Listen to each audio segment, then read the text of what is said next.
ұя жасайын деп жатырмыз. Бізге керекті құралдар: желім, өлшеу құралы, кесу құралы, PVH материалы және де ағаш. PVH-дан құстың ұясының пішінін дайындап алдық. Енді құрастырамыз.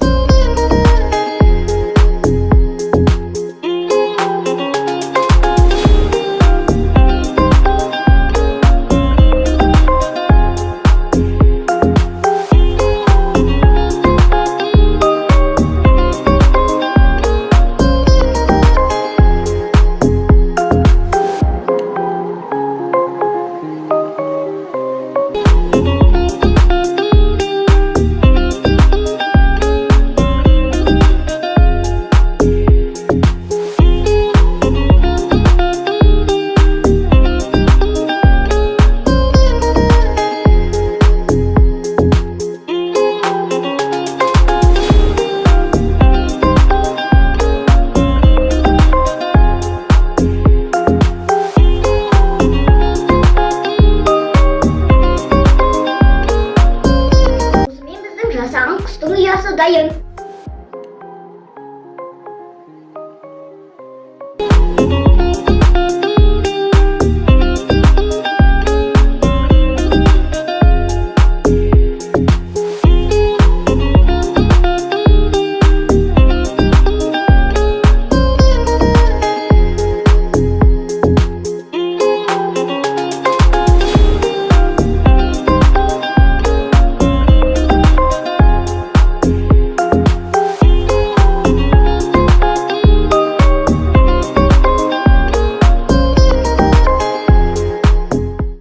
Мен қазір осы заттардың көмегімен құстың ұясын жасайтын боламын.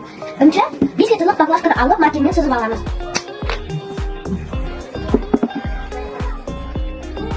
Осының енді екі жағын қиып алатын боламыз. Міне қиып болды. Енді таяқ жабу үшін кесіп аламыз. Міне кесіп алдым. Енді таяқты кіргіземіз.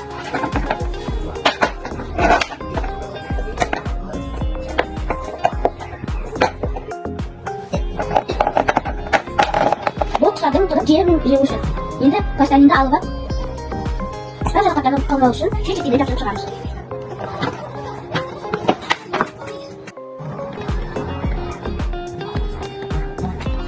Мен жасап болдым. Енді құстар етін жемей саламыз. Осылайша менің ұям аяқталды. Менің ұям дайын. Енді бұны ағашқа апарып ілуге болады. Сәлеметсіз Жарқын апай. Қазір көктем мезгілі. Құстар біздің жылы жаққа оралады. Және де игі істер күні келіп қалды. Сол үшін мен құстарға ұя жасайын деп шештім. Маған керекті құралдар: пышақ, баклажка, ермексаз және нан, маркер, ағаш.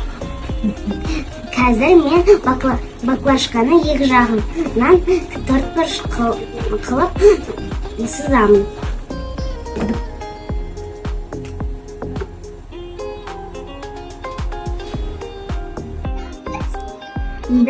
Біз мына баклажканы екі жағынан кестік және тесік жасап ағашты кіргіздік.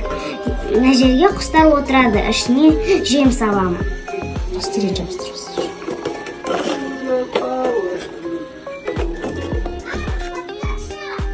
Енді мына жерге бүжелерін кетіп кетпеу үшін ермексазды жабыстырамын.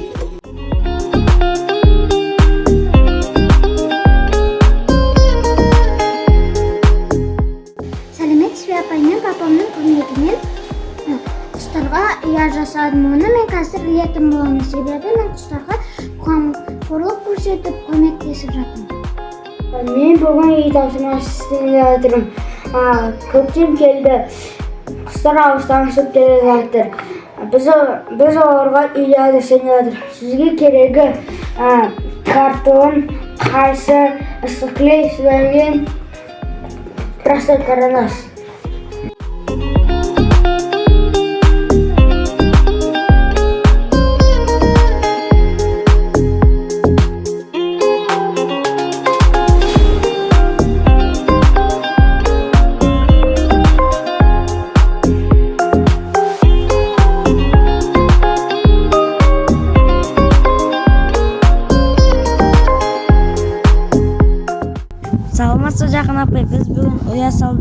Құстар жол жақта келгенде осы ұян салып қоямыз.